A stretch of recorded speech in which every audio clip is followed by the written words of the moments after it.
Welcome to another MTGMoxBox video, your destination for Magic the Gathering box breaks and more.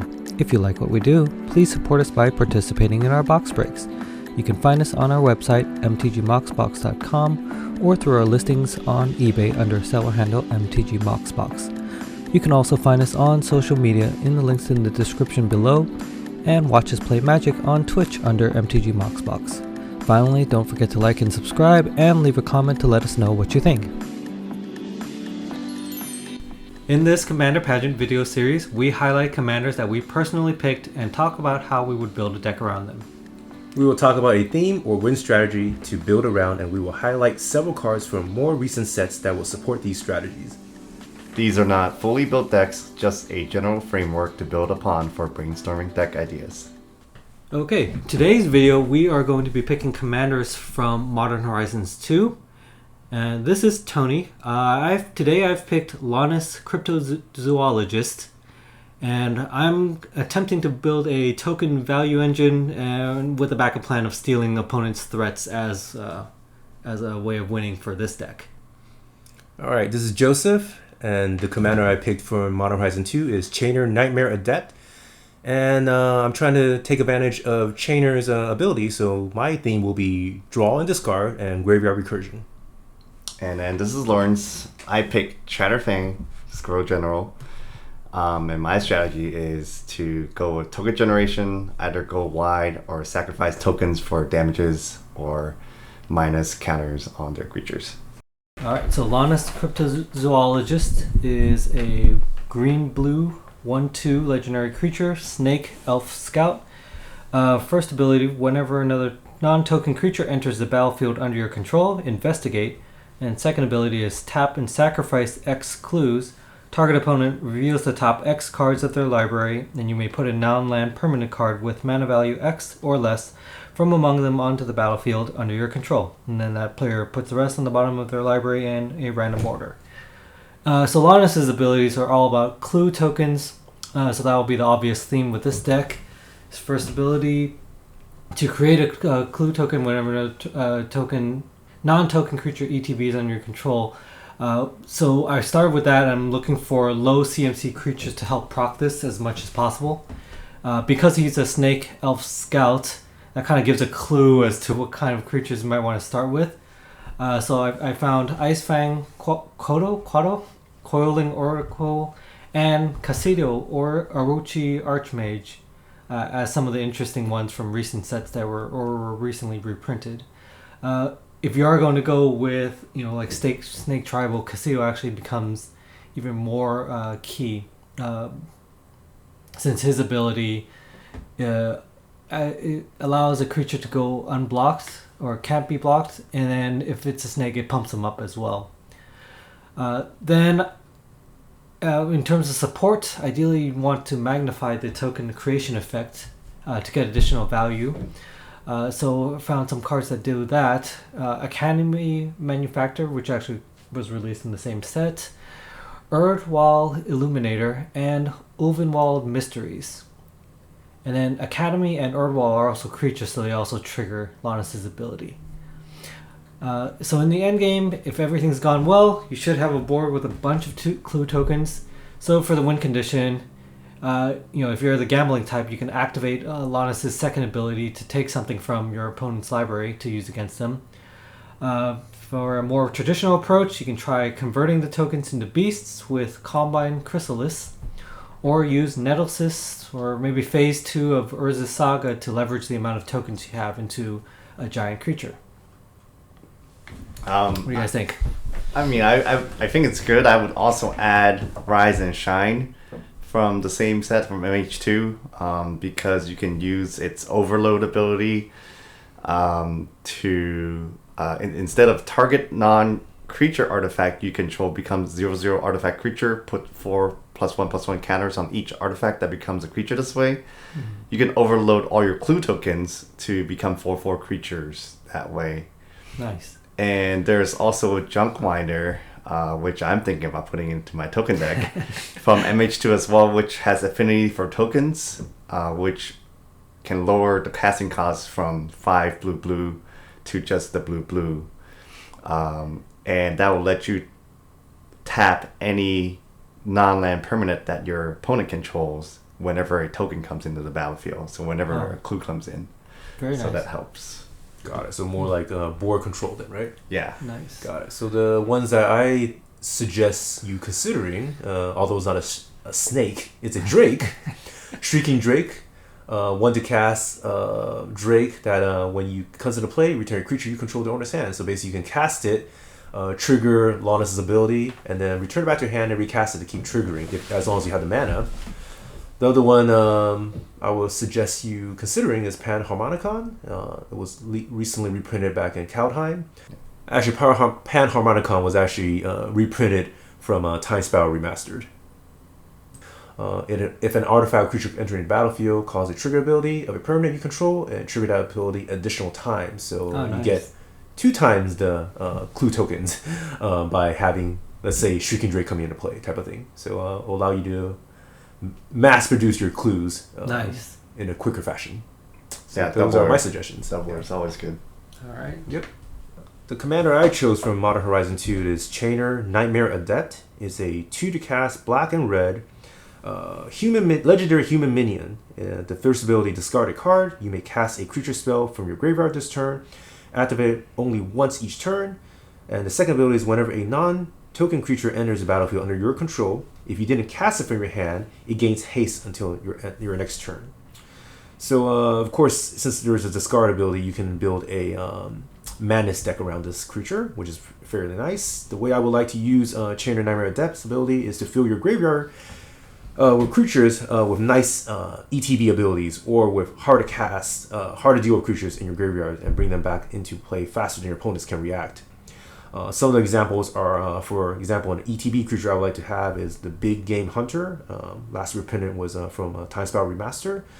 And also an example of hard to deal creature is Archon Cruelty, which is also from this set, Modern Horizon 2. As you discard cards into your graveyard, ideally you will be filling your graveyard with tons of creatures, but you can only use Chainer Nightmare Adept's ability once each turn, and at sorcery speed. So to take advantage of your graveyard, I would like to use Orcus, Prince of Undead, which is from Adventures into the Forgotten Realms. Also Persist from Modern Horizon 2, and Doom Necromancer, again from the Forgotten Realms edition. With Graveyard Recursion, you can also take advantage of creatures like Living Lightning from Jumpstart, and also Anarchist. Last reprint was from 9th edition, which allows you to bring back target instant or sorcery card from your graveyard. For endgame type of cards, you might also want to consider Living Death, which is from Mystery Booster last time, and also Balthor, the Defiled. Last time was reprinted with some Judgment, which can bring back all creatures in your graveyard into play. So once you fill your graveyard, bring all the mass army back, and pretty much your opponent will have a hard time dealing with it. Yeah, graveyard recursions. I don't like those decks. Very hard to deal with. I would add for tutoring creatures. We pulled this one, I think, from recent box break. Unmarked Grave, so you can tutor a non-legendary card and then put it into your graveyard in a shuffle. Nice. It's pretty low cost casting as well. And another endgame card that I would add is Agadeem's Awakening from Zendikar Rising. The side that says return from your graveyard to the battlefield any number of target creature cards that have a different converted mana cost X or less. Oh, sweet. Nice. Yeah, so I saw a lot of similarities with or overlap between this deck and the demon deck that I've been working on for forever. But two of the cards I think that would fit well in this deck are Cardor, Doomscourge, and Squee, Goblin Nabob. So Cardor's ETB ability, it goads all your opponent's creatures. So it's offensive and defensive, right? You're making your enemies attack each other instead of you. So and evil. This second draining ability is pretty much icing on the cake. The reason why I include Squee is to make the deck a little bit more resilient, right? Because Chainer requires you to discard a card, you want to make sure you have a card to discard all the time. So Squee being able to go back into your hand each turn, each upkeep is helpful in case you wanted to play the card you actually draw for your turn. Oh, nice. What's that graveyard hate card? Bajikabal? There's quite a few these days. Yeah. Have to watch out for that in this deck. All right. The commander that I chose is Chatterfang, Squirrel General, Forest Walk. If one or more tokens would be created under your control, those tokens plus that many 1/1 green squirrel creature tokens are created instead. And you can pay black, sacrifice X squirrels, target creature gets plus X minus X until end of the turn. So the idea is to use Chatterfang's second ability to create tons of squirrel tokens so you can use them to overwhelm your enemies. For token generation purposes, I would choose a couple of cards that I would choose would be Shoot Swarm from Zendikar Rising. Everyone uses that and abuses it for its tokens generation because of the landfall, and it's so easy to create multiple copies of them. And Pest Infestation from C21. Destroy up to X target artifacts and or enchantments. Create twice X 1/1 black green pest creature tokens. That when the creature dies, you gain 1 life. So imagine all those tokens plus that many squirrel tokens you're going to get from Chatterfang.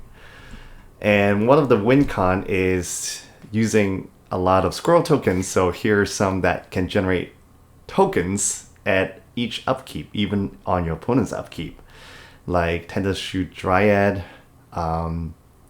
Verdant Force, and the most recent run is probably the dragon from Strixhaven, Ballador's Witherbloom from Strixhaven.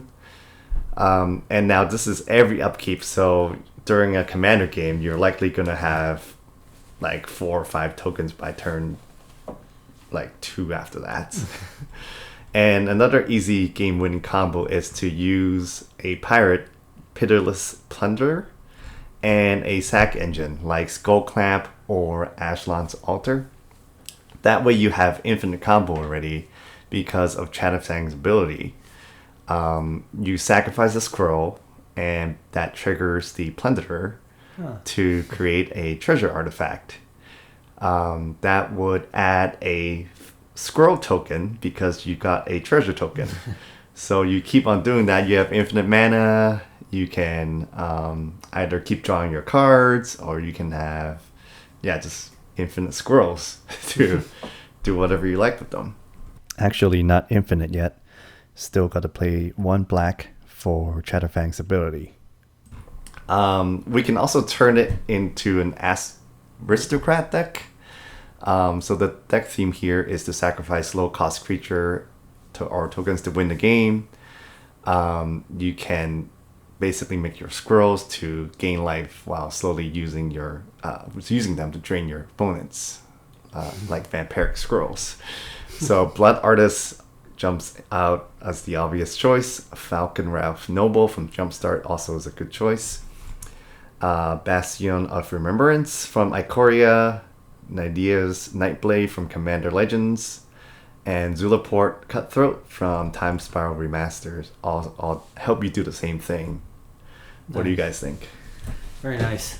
Yeah, because I think when it comes to, if you're going to go with a go wide strategy with a swarm of tribal creatures, I usually like to look at Coat of Arms to include to kind of buff up your squirrels. For a cheaper and more narrow alternative, there is also Stoneforge Masterwork. I think this was last reprinted in Oath of the Gatewatch.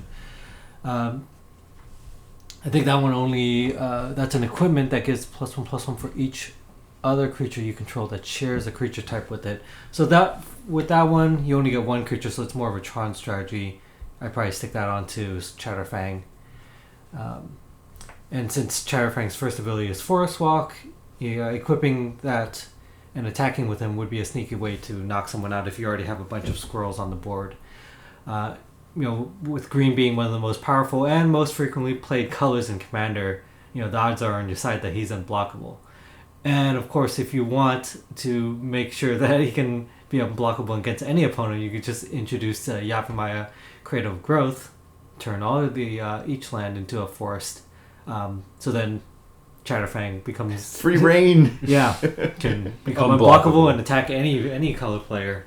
Yeah. So I was thinking of your gold rise strategy. Second Harvest might be something you want to consider. It was basically a instant that doubles your token, right? For each token you control, create a token that's a copy of that permanent. So that helps with the gold rise strategy. If you want to do your vampiric squirrel strategy, poison tip archer fits the theme, right? Nice. It's an elf archer, reach and death touch, and whenever another creature dies, each opponent loses 1 life. So it's almost going wide because it's each opponent, not just one opponent. And that's it. Cool. All right. What did you guys think about our deck direction? Would you build them in a different way? If you liked the video, please click like, share, and subscribe. Tell your friends, tell your family, and tell your dog. If you like box breaks, please check out our past box break videos or join us in our live box breaks. And if you're curious about price trends of singles from recent sets, check out our Price Monitor series from our channel. And that brings us to the end of this video. If you made it this far, thank you for watching, and please consider clicking like and subscribing to our channel. We'll continue tweaking this video series to keep it interesting and useful for viewers, so please leave a comment to let us know what you think. Thank you. Hey, thank you everybody for watching. I don't know if you guys noticed, but this is episode 100. So thank you to all of our customers, YouTube subscribers. Thank you for giving us support, and we really appreciate it. To show our appreciation, in our next video giveaway, in addition to a pack of Adventures of in the Forgotten Realms, we are also going to give something extra special. So be sure to leave a comment in this video to be eligible. The next closest box to be opened would be a Time Spiral Remaster box. We still have 6 slots left. And we will do a top 2 video for Innistrad Midnight Hunt, since it's fully previewed soon. So let's see who wins today's giveaway.